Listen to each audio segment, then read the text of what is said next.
pesta pura-pura. Sesungguhnya aku tidak bermaksud ingin menyakiti hati siapapun. Hanya saja aku tidak tahan berlama-lama di dalam pesta yang penuh dengan kepura-puraan. Terpaksa aku sedikit berlagak sombong, tetapi dengan kepala dingin, pura-pura tidak peduli dengan mereka. Sesungguhnya mereka kulihat tidak lebih sekedar numpang lewat dalam hidupku. Aku berpura-pura mendengarkan percakapan-percakapan palsu mereka. Aku mengerti mereka pembohong. Aku tersenyum, lalu aku berpaling mukaku. Lalu kupalingkan mukaku, kutinggalkan mereka untuk melanjutkan perjalananku. Ada salah seorang di antara mereka yang mempersembahkan cintanya kepadaku, tetapi dia sama sekali tidak mengajarkan kepadaku ketika nanti aku merasakan kerinduan, bagaimana cara terbaik untuk menanggulanginya. Selama aku bergaul dengan mereka, tidak pernah aku merasa menyesal ketika berbuat sesuatu yang menyakitkan hati.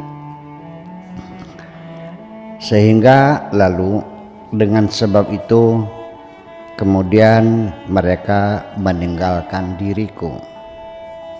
Aku tahu semua itu hanya sekedar rekayasa mereka.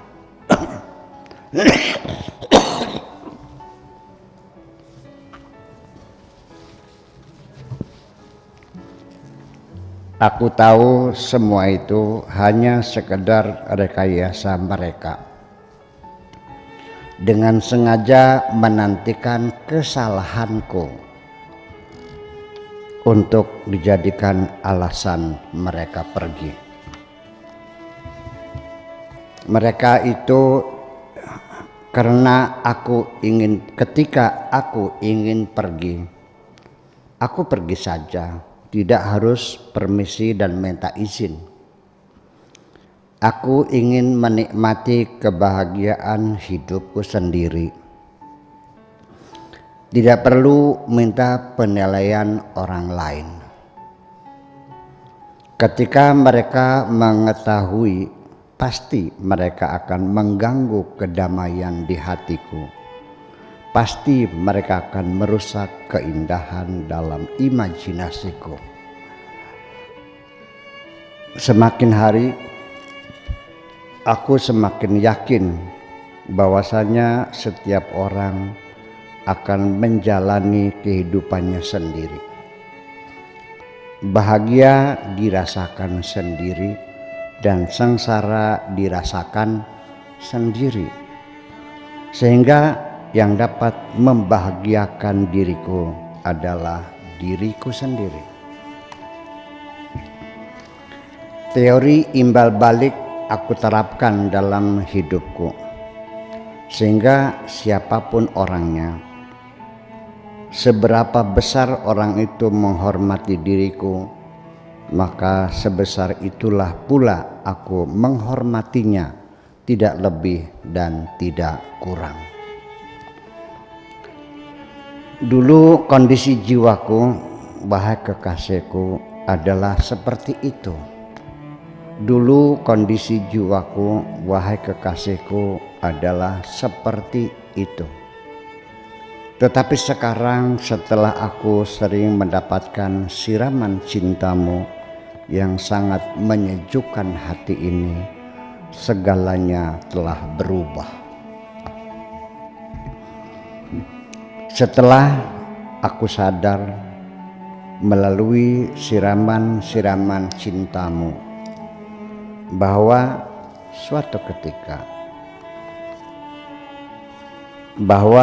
suatu ketika pertama-tama yang akan kutanggalkan adalah namaku yang menjadi kebanggaan diriku. Tidak akan ada lagi orang yang memanggil namaku. Ketika mereka akan memandikan tubuhku, mereka tidak akan memanggil namaku, tetapi mana mayatnya. Lalu setelah itu ketika mereka akan menyalati diriku, mereka akan memanggil, bawa sini jenazahnya. Nanti pada akhirnya puncak kebahagiaan yang tak terhingga adalah ketika kita memejamkan mata di malam hari menjelang tidur dengan membawa hati yang bersih dan tidak menyimpan dendam dan kebencian, dan tidak pernah menyakiti hati siapapun. Sebelum kita masuk dalam alam tidur, biasanya muncul terlebih dahulu dialog antara hati dan pikiran. Nanti akan kita rasakan sendiri ternyata dalam perdebatan di mana argumen-argumen yang dikemukakan hati ternyata banyak yang tidak dapat difahami oleh pikiran kita sendiri. Supaya segera tidur, abaikan saja dulu untuk sementara waktu, lalu esok harinya baru dikonsultasikan. Setelah aku jatuh cinta kepadamu, wahai kekasihku, semua kesempatan dan peluang ingin kuberikan kepadamu diselesaikan dengan secepatnya, sehingga tidak ada waktu yang terbuang, sehingga tidak menimbulkan penantian di dalam dirimu. Penantian itu adalah siksa, karena perempuan dalam sesaat penantian bisa menimbulkan perubahan besar lalu merasa diabaikan. Kecerdasanmu itu, wahai kekasihku, pasti bukan karena engkau mendengarkan petuah-petuah dari para filosof besar atau cendekiawan dunia yang tersohor, melainkan dari pengalaman panjang yang engkau lalui dengan segala pahit getirnya, sehingga semua itu merupakan pelajaran hidup yang sangat berharga. Demikian juga aku mendapatkan pelajaran-pelajaran penting dari pengalaman panjang, khususnya tentang bagaimana supaya aku dicintai oleh seorang perempuan. Pertama, sampaikan cerita yang baik-baik saja. Cerita yang buruk tidak perlu disampaikan. Kedua, jangan memaksa perempuan. Lebih baik dengan dialog sampai paham. Ketiga, jangan menegur spontan. Tunda dulu sementara sampai suasana mendingin dan dengan cara yang sangat santun. Terakhir, yang keempat, manjakan perempuan, pasti akan bahagia. Suatu ketika nanti engkau cemburu kepadaku, pasti aku tidak akan marah, wahai kekasihku, karena ketika engkau cemburu bukan berarti engkau curiga, melainkan sebagai bukti bahwa engkau benar-benar mencintai diriku. Tetapi sebaliknya kepada perempuan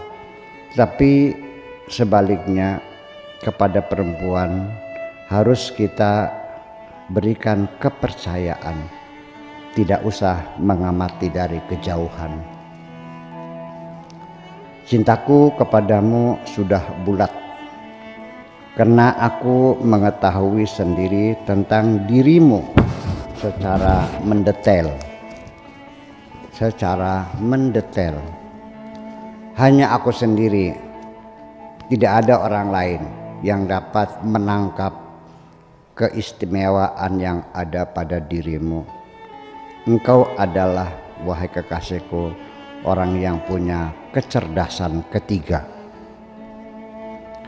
Norma sosial yang berlaku di masyarakat kita sekarang sudah banyak berubah, sehingga apapun yang kita lakukan, sekalipun perbuatan dosa, masyarakat sekitar kita tidak mau tahu dan tidak peduli.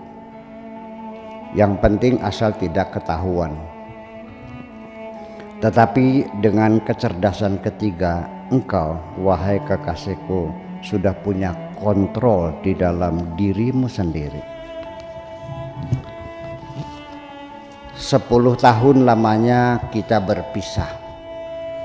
Aku tidak tahu di mana keberadaanmu, dan engkau juga tidak tahu di mana aku berada. Kita sekarang dipertemukan Tuhan dengan status yang sama. Engkau menjanda dan aku menduda. Tetapi sekarang engkau lebih cantik dari yang dulu.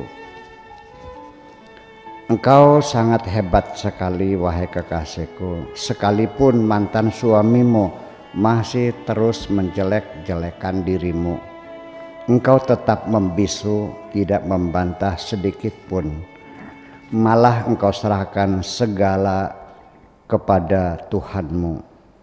Aku doakan semoga Tuhanmu memberkati dirimu.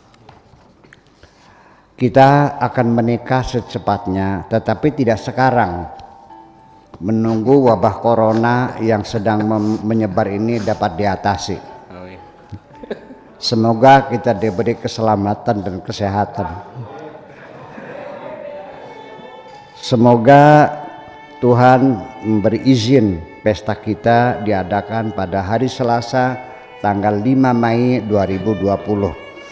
Tetapi pesta ini harus benar-benar, bukan pesta pura-pura. Terima kasih.